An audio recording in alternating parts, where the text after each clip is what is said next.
परमेश्वर ने जगत से ऐसा प्रेम किया कि उन्होंने अपना इकलौता पुत्र दे दिया, ताकि जो कोई उन पर विश्वास करे वो नाश न हो परंतु अनंत जीवन पाए। परमेश्वर ने अपने पुत्र को जगत पर दोष लगाने नहीं, परंतु इसलिए भेजा कि जगत उनके द्वारा उद्धार पाए। ठीक है, इसलिए आगे हम ध्यान रखें, परमेश्वर के वचन को पढ़ें और परमेश्वर के वचन के अनुसार अपने जीवन को गुजारें, ताकि परमेश्वर क्या करे, हमें आशीषित करे। और जब हम इस तरीके के जीवन को जिएंगे और मन फिरा करके जिएंगे, निश्चित परमेश्वर की ओर से हम आशीष पाएंगे, हम उद्धार को प्राप्त करेंगे। परमेश्वर क्या करेगा, हमारे मन को देखेगा, परमेश्वर से लगा रहता है। मैं आपको एक उदाहरण देना चाहता हूं। आज जब हम धन्यवाद स्तुति करते रहते हैं, अय्यूब के समय को आप अगर स्मरण करते हैं, तो शैतान जो है परमेश्वर के पास जाता है और परमेश्वर के पास जाकर के अय्यूब को मांगता है कि मैं तेरे दास जो पृथ्वी पर है अय्यूब, उसको मुझे दे दे। तो परमेश्वर ने बोला ले ले। बोले मैं उसको परखना चाहता हूं। बोले परख ले। जब वो आया उसके पास, तो उसके चारों ओर क्या था, अनुग्रह का बाड़ा लगा था, उसका कुछ नहीं बिगाड़ सका। फिर वो परमेश्वर के पास गया और बोले कि अनुग्रह के बाड़ों को हटा ले। तो आज भी परमेश्वर के पास जब शैतान जाता है, हमारा मन दुनिया भर की बातों में लिप्त रहता है, तो वहां पर परमेश्वर क्या होता है, हमारा मन देखता है, उसका हमारा मन बटा हुआ है, हमारा मन व्यर्थ की बातों में लगा हुआ है, तो परमेश्वर लज्जित होता है और शैतान बोलता होगा देख ये मेरे मन के अनुसार चल रहा है, जैसा मैं चाहता हूं वैसा ही कर रहा है। लेकिन जब हमारा मन परमेश्वर पर लगा रहता है, तब परमेश्वर क्या बोलता होगा, देख वो मेरा भक्त है इस पृथ्वी पर। तो जब हम भक्ति में जीवन जीते हैं, अपना मन परमेश्वर से लगा लेते हैं, दुनियादारी की बातों से मन को हटाकर परमेश्वर से लगाए रहते हैं। और आपको एक बात बता देता हूं, जब हम अपने मन को परमेश्वर से लगाते हैं, हमारा मन परमेश्वर में रात दिन धन्यवाद स्तुति करता रहता है। स्टार्टिंग में हमें थोड़ी प्रॉब्लम जाएगी, जब हम अपने मन को परमेश्वर से लगाएंगे, बार बार हमारा मन भटक जाएगा, क्योंकि हमारे अंदर कई सालों से एक दूसरे जीवन को जीने की आदत पड़ी हुई है। और जब हम ट्रैक चेंज करते हैं तो थोड़ा सा तकलीफ होती है और हमारा मन बार बार भटक करके दुनिया की बातों में जाएगा। उससे आप चिंता मत करिएगा। आप फिर जब याद आ जाए कि मन हमारा विचार को लेकर के आ रहा है, ये पाप है, क्षमा मांगना और अपना मन परमेश्वर से लगा लेना। जब आप अपना मन परमेश्वर से लगाओगे तो इसको बोलते करत करत अभ्यास के जड़मती होत सुजान, रसरी आवाज जाती सिर पर होत निशान। अभ्यास करते रहने से हम जड़ पकड़ लेते हैं। जैसे रस्सी जो है कुएं के पत्थर पर पाट पर आते जाते गड्ढा बना देती है, नरम रस्सी, वो उस तरीके से फिर हम क्या करते हैं, जड़ पकड़ लेते हैं। फिर हमेशा हमारे मुंह से धन्यवाद स्तुति निकलने लगता है, हमारे मन में हमेशा धन्यवाद स्तुति ही भरा रहता है। हमारा मन फिर भटकता नहीं है, हमारा मन सड़ जाता है। फिर हमें चाहकर भी कोई भटका नहीं सकता है। यदि कोई कितनी बड़ी भी घटना घट गई है, लेकिन हमारा मन नहीं भटकता। कितनी भी बड़ी घटना घट जाए, हमारा मन जो है भटकेगा नहीं, अस्थिर नहीं होगा, भड़बड़ाएगा नहीं, प्रभु में सदा रहेगा। हम किसी भी बात पर, कुछ भी बात होगी, हम अपना मन परमेश्वर से लगाए रहेंगे और धन्यवाद यीशु करते रहेंगे। आप कुछ दिन के बाद आप देखेंगे इतना बेहतरीन आपका जीवन चलेगा। जब आपका मन परमेश्वर से सज जाएगा, इतना आनंद आने लग जाएगा, आपका जीवन धीरे धीरे बदलता चला जाएगा। आपके अंदर जो भी कमियां हैं वो दूर होती चली जाएंगी। आपका जीवन बिल्कुल बोलचाल बदल जाएगी, देखने का नजरिया बदल जाएगा, सोच विचार बदल जाएंगे। सुनने का, लोगों की बातों को सुनने का आपके अंदर इच्छा नहीं होगी। यदि आप किसी व्यक्ति के पास ऐसे बैठ जाएंगे जो व्यक्ति फालतू की बातें करता है, तो आपका सिर दर्द होने लग जाएगा। बिल्कुल प्रैक्टिकल अनुभव मैं आपको बता रहा हूं, अनुभव मेरा स्वयं का अनुभव है। जो भी बातें मैं बता रहा हूं, स्वयं के अनुभव को आपके सामने बता रहा हूं। परमेश्वर ने मुझे जो अनुभव दिलाया है, वो अनुभव मैं आपसे बांट रहा हूं। आपका मन किसी भी बात में नहीं लगेगा। आपका मन लगेगा कि सिर्फ मैं प्रार्थना करते रहूं, काम के समय काम करूं और अपना मन परमेश्वर से लगाए रहूं, बाइबल पढ़ता रहूं, धन्यवाद स्तुति करता रहूं, आत्मिक गीतों को गाता रहूं, पवित्र आत्मा से मैं बातचीत करता रहूं। आप पवित्र आत्मा से बातचीत करना शुरू कर दीजिए। आपको बता रहा हूं, आपको किसी से बात करना अच्छा लगेगा ही नहीं। पवित्र आत्मा से जब आप बातचीत करना शुरू कर देंगे, इतना आनंद आने लगेगा। फिर मन, लिखा है मन ही मन में ज्ञान सिखाता है। पवित्र आत्मा हमें मन ही मन में ज्ञान सिखाएगा, भेद भेद की बातों को प्रकट करेगा। वचन जब हम पढ़ेंगे, तुरंत वचन हमारे सामने खुलने लग जाएगा। पवित्र आत्मा के साथ संगति और सहभागिता करने में एक बड़ा आनंद आएगा। तो आप अपने मन को परमेश्वर, ये हमारे लिए जो पृथ्वी है ना, हमें, आपको मालूम है हमें स्वर्ग जाके क्या करना है? जब हम स्वर्ग जाएंगे तो क्या करेंगे आपको मालूम है? स्वर्ग में असंख्य स्वर्गदूत हालेलुया हालेलुया हालेलुया करते रहते हैं। तो हमें भी वहां जाकर क्या करना है? हालेलुया करना है। तो वहां जाकर जब हालेलुया करना है तो प्रैक्टिस तो हमें यहां करनी पड़ेगी। अगर हम यहां प्रैक्टिस नहीं करेंगे तो वहां क्या करेंगे? हालेलुया। वहां जाएंगे कैसे? तो हम अभी से प्रैक्टिस शुरू कर दें, अपने मन को धन्यवाद स्तुति से भर लें, हालेलुया हालेलुया बोलने लग जाए, अन्य भाषा बोलने लग जाए और आत्मिक गीतों को सुनने लग जाए। अपने मन को सुरक्षित कर लें, अपने मन को शुद्ध कर लें। लिखा है धन्य जिनके मन शुद्ध है, राजा उनका मित्र होता है। तो परमेश्वर हमारा मित्र बन जाएगा। कितनी अच्छी बात होगी कि परमेश्वर हमारा मित्र बन जाएगा। परमेश्वर हमारा मित्र जो बन जाएगा, हमसे बातें करने लगेगा, हम उससे एक मित्र के समान बातें करने लग जाएंगे, तो एक अलग ही आनंद होगा। जिसका मित्र परमेश्वर हो, कितना सौभाग्यशाली व्यक्ति होगा। कितनी उसके लिए मेरे पास शब्द नहीं है कि जिसका मित्र परमेश्वर बन जाए। तो परमेश्वर से मित्र बनाने के लिए मन को शुद्ध कर लीजिए। भक्ति में लिखा हुआ है धन्य वे जिनके मन शुद्ध है, क्योंकि वे परमेश्वर को देखेंगे, परमेश्वर की सुनेंगे। तो अपने मन को शुद्ध करें, अपने मन को सीधा करें, अपने मन को परमेश्वर के सामने बिल्कुल सीधा कर लें, नम्र बन जाएं, परमेश्वर की सुनने लग जाएं। कोई अच्छी बात जब कोई बताए उसको सुने, बहस ना करें, उसको समझने की कोशिश करें और समझ करके बाइबल को पढ़ें। अगर मैं कुछ आपसे बात बता रहा हूं, आप बाइबल में खोजिए, पवित्र आत्मा से पूछिए, पवित्र आत्मा ये राकेश भैया जो बात बता रहे हैं वो सही बात है कि नहीं है? पवित्र आत्मा मुझ पर प्रकट कीजिए। आप पूछते रहिए उनसे। कोई भी व्यक्ति, मैं नहीं, कोई भी दास हो, कुछ भी बात बता रहा हो, आप बाइबल से उसकी बात का मिलान करें। बीरिया के लोगों ने क्या किया? बीरिया के लोगों ने पौलुस की बातों को व्यवस्था की बातों से मिलाया कि व्यवस्था के अनुसार बता रहा है कि नहीं बता रहा है। जब उन्होंने मिलाया, सही पाया, और ऐसा लिखा है वो सब उद्धार पाए। वो आज्ञाकारी थे, परमेश्वर के वचन को ग्रहण किया उन्होंने बहस नहीं करी पौलुस से कि तू कैसी बात कर रहा है, तू यीशु मसीह की बात कर रहा है। यीशु मसीह कौन है? हम तो यीशु मसीह को जानते ही नहीं, व्यवस्था की पुस्तक में नहीं लिखा है। लेकिन पौलुस व्यवस्था की बात तो पुस्तक में से यीशु मसीह के बारे में निकाल करके उनको बता रहा था। उस समय बाइबल तो थी नहीं। मैं उनके मन की बात को कह रहा हूं कि उनके मन कितने सीधे रहे, कितने सीधे मन के रहे कि जब पौलुस उन्हें समझा रहा था, उन्होंने उसकी बातों को ग्रहण किया और ग्रहण करने के बाद वचन से मिलाया, वचन से मिला करके ग्रहण किया और उद्धार प्राप्त कर लिया। अगर प्रेरितों के काम 19 अध्याय में अपन देखेंगे तो जब पौलुस 12 लोगों से मिला, यूहन्ना का बपतिस्मा पौलुस से लिए हुए लोगों से मिला, मन फिराव का बपतिस्मा यूहन्ना ने दिया था। और जब उनसे मिला तो उसने पूछा उनसे कि क्या तुमने विश्वास करते समय पवित्र आत्मा का दान पाया? पढ़िएगा भैया, प्रेरितों का काम 19 अध्याय उसका 1 से 6 पद। तो उनसे पूछा, जब उनसे पूछा उन्होंने बहस नहीं करी। अब बाइबल उठा करके पढ़ लीजिए। आज के लोगों से यदि आप पूछते हैं तो लोग बहस करने लग जाएंगे, वचन में से एक्सप्लेन करने लग जाएंगे। लिखा वहां पर, ऐसा लिखा वहां पर, ऐसा वहां पर लिखा हुआ है। पढ़िएगा 1 से 6 तक।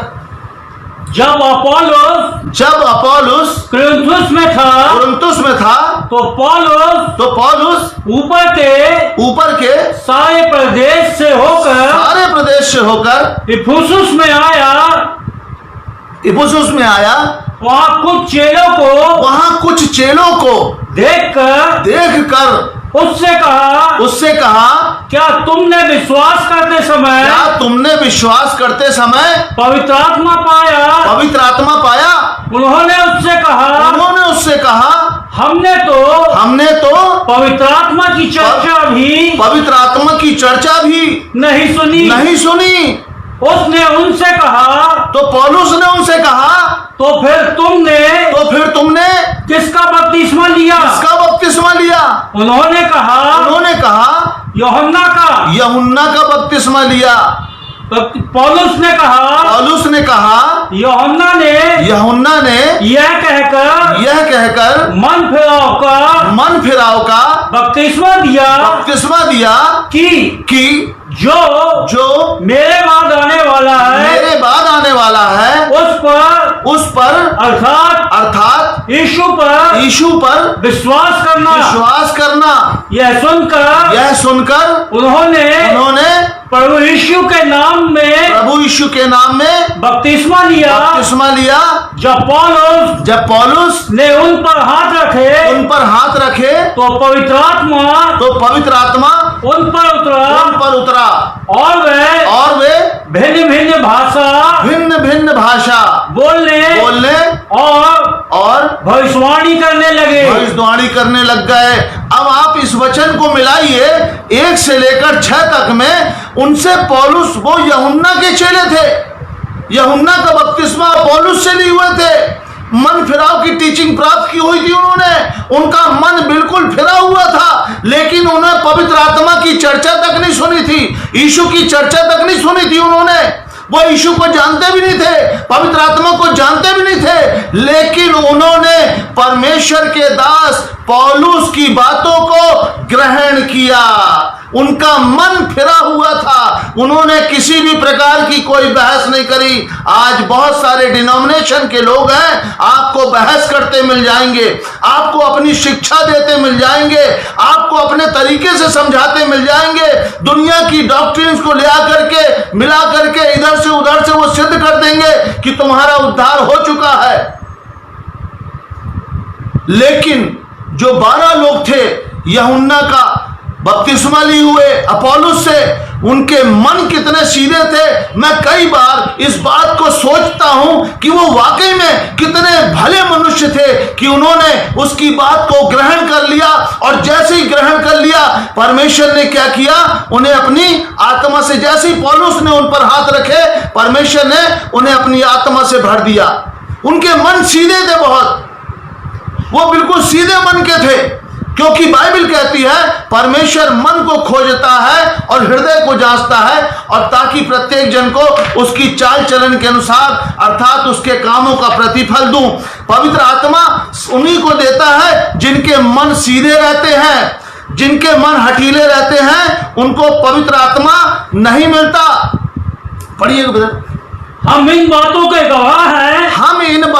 गवाह हैं, और वैसे ही पवित्र आत्मा भी जिसे परमेश्वर ने उन्हें दिया है जो उसकी आज्ञा मानते हैं। पवित्र आत्मा परमेश्वर ने उन्हें दिया है जो उसकी आज्ञा मानते हैं।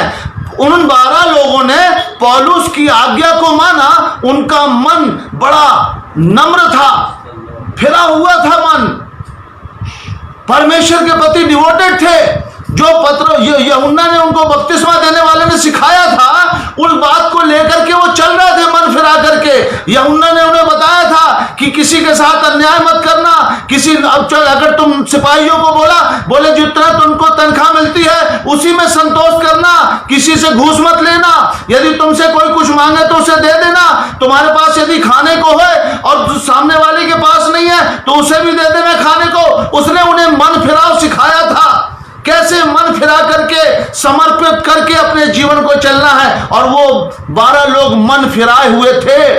और पौलुस ने जब उन्हें समझाया उन्होंने ग्रहण किया, और तब परमेश्वर ने क्या किया, उन्हें आत्मा दे दिया। जितने लोग पवित्र आत्मा का विरोध करते हैं आप समझ जाना उनके मन सही नहीं है, उनके मन हठीले हैं, वो कठोर मन के लोग हैं, गलत डॉक्ट्रिन को लेकर के चल रहे हैं, वो तरह तरह की बातें रखते हैं। मैं आने वाले दिनों में हर प्रश्नों के उत्तर दूंगा। जो विरोधी लोग, जो गलत अलग डॉक्ट्रिन वाले लोग भरमाते हैं, वचन को लेकर के भरमा देते हैं, मैं उस विषय में भी आपको उत्तर दूंगा।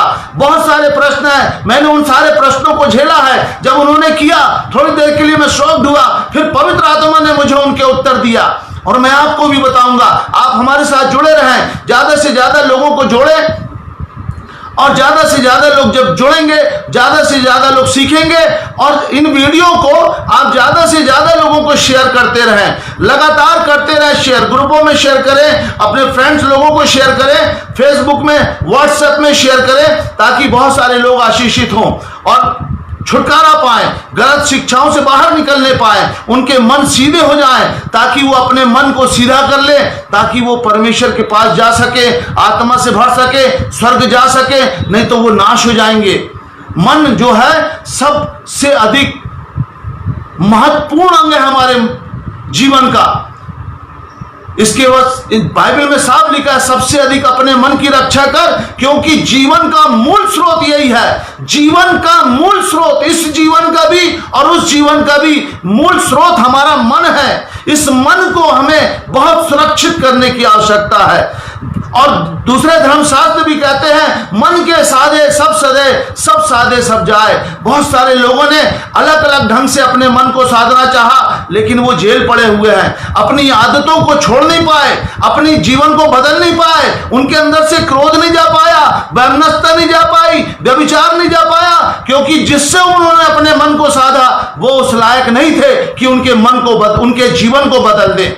लेकिन प्रभु यीशु मसीह हमारा सच्चा और जीवित परमेश्वर है। जब हम उससे अपने मन को लगा लेते हैं, 100% परिवर्तन आना शुरू हो जाता है। बुरी बातें चली जाती हैं, लड़ाई झगड़ा चला जाता है, गाली गुप्तार चली जाती है, शराब तंबाकू चली जाती है, स्मैक चली जाती है, बुराइयां चली जाती हैं, हर चीज, चाल ढाल, उठना बैठना, सोचना विचारना, सब कुछ बदल जाता है जब हम अपने मन को सच्चे ईश्वर से साध लेते हैं। और मैं आपको एक बात बताना चाहता हूं, हर व्यक्ति को ईश्वर ने ज्ञान और बुद्धि दी है। भले और बुरे के वृक्ष का ज्ञान का वृक्ष का फल उसने खाया है। हर व्यक्ति को यह बात मालूम है क्या बुरा है और क्या भला है, क्या गलत है, क्या सही है। हर व्यक्ति को मालूम है। अगर उसे कोई कड़वी चीज पिलाओगे तो वो ये नहीं कहेगा मीठी है, वो ये कहेगा कड़वी चीज है। अगर आपने उसको धोखे से कड़वी चीज पिला दिया कि भैया ये मीठा शरबत है पी ले, और वो तुरंत मुंह में लगाएगा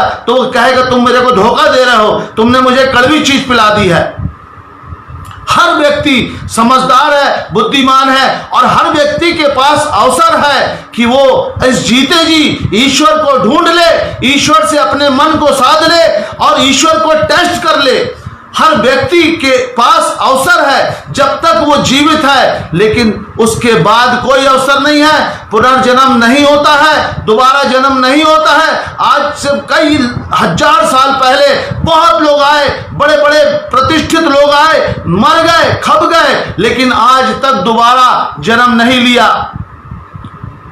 मनुष्य दोबारा नहीं आता है इस पृथ्वी पर, एक ही जन्म है। अगर दोबारा आता, मैं आपको एक उदाहरण बताता हूं, रिसाइकलिंग अगर होती, मनुष्य मरता, किसी योनि में चला जाता, फिर उस योनि से घूमकर फिर मनुष्य की योनि में आ जाता, तो आप 1 लीटर पानी को लो, उसका वाष्पीकरण कर दो, उसका जब वाष्पीकरण कर दोगे तो 1 लीटर पानी भाप बन जाएगा, और जब भाप बन जाएगा उसको आप ठंडा करोगे तो फिर 1 लीटर हो जाएगा।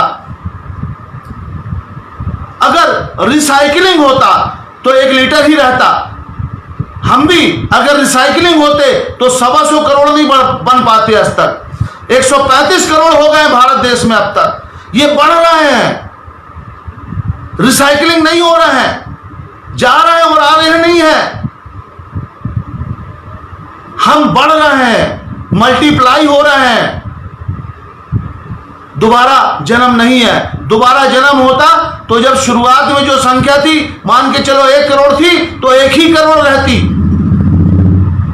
135 करोड़ ना हो जाती अगर रिसाइकलिंग होती तो, या जाते और दोबारा जन्म लेते तो इस बात को हमें जानना आवश्यक है कि हम अपने आप को गलत फहमी में न डालें। हम ईश्वर को टेस्ट कर लें, जान लें, अपने मन को सच्चे ईश्वर से लगा लें और देख लें कि क्या है हमारा परमेश्वर। हमारे जीवन में 3 दिन के अंदर परिवर्तन लेकर के आएगा। हमारा अद्भुत परमेश्वर है। तो परमेश्वर आप सबों को बहुत आशीष दे। परमेश्वर आप जो आज वचन आपके सामने बोया गया है वो आपके हृदयों में अधिकाई से बसने पाए और 100 गुना फल लेकर के आए। मैं प्रार्थना करता हूं और उन वचनों को प्रभु यीशु मसीह के नाम से मुहर बंद करता हूं ताकि वो आपके हृदयों में अधिकाई से बसे।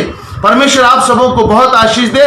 आप हमारे लिए भी प्रार्थना करते रहें। भाई हमारे साथ जॉनी जेकब भाई हैं, उनके लिए भी प्रार्थना करते रहें। वो बाइबल पढ़ने में हमारा सहयोग करते हैं, काफी दूर से आते हैं और बहुत अच्छे से वो बाइबल खोलते हैं और फटाफट बाइबल खोलते हैं, फटाफट बाइबल पढ़ते हैं। उनके लिए भी आप प्रार्थना करें, मेरे लिए भी प्रार्थना करें और हमारे परिवारों के लिए भी प्रार्थना करें कि प्रभु हम सबों को आशीष दे और आने वाले दिनों में और भी भेद की बातों को प्रकट करे। आने वाले दिनों में मैं और भी बातों को लेकर के आपके सामने आने वाला हूं, ऐसी ऐसी बातों को लेकर आने वाला हूं जो आपने शायद न सुनी होंगी। पवित्र आत्मा ने जो मुझे प्रकाशन दिया है उन बातों को मैं आपके सामने रखूंगा। तो ज्यादा से ज्यादा लोगों को आप जोड़ें, ज्यादा से ज्यादा लोगों को इकट्ठा करें ताकि वो समय पर हमारे पास आ पाए। मैं आज के लिए खेद चाहता हूं, टेक्निकल प्रॉब्लम के कारण मैं 8:06 पर लाइव हो गया था, लेकिन किसी कारणवश टाइम लाइन पर मैं जा नहीं पा रहा था। मैंने चेक किया दूसरे फोन से तो टाइम लाइन पे आ नहीं रहा था, फिर मैंने उसको डिलीट किया,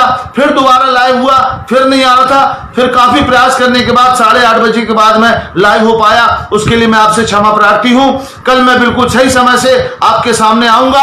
आप लोग मेरी जो पोस्ट है लोगों को बताएं कि कल भाई 8:15 बजे लाइव आ जाएंगे, 8:15 के पहले लाइव होऊंगा और आप सबको बता दें और सूचना दे दें कि 8:15 बजे सब लाइव हो जाएं ताकि परमेश्वर के वचन के भेदों को सुनने पाए और परमेश्वर आपको आशीष दे वचनों के द्वारा। आप वचन को सुन करके अपने जीवन को बचाने पाए और औरों के जीवन को भी बचाने पाए। वीडियो को ज्यादा से ज्यादा लोगों को शेयर करें। यह भी एक सेवकाई है, सच्चाई को लोगों तक पहुंचाना यह भी एक सेवा है। इस सेवा में आप भी अपना योगदान दें, आप भी इस यज्ञ में हवन करें ताकि प्रभु आपको बहुतायत की आशीष दे। आप सबों को जय मसीह की। God bless you.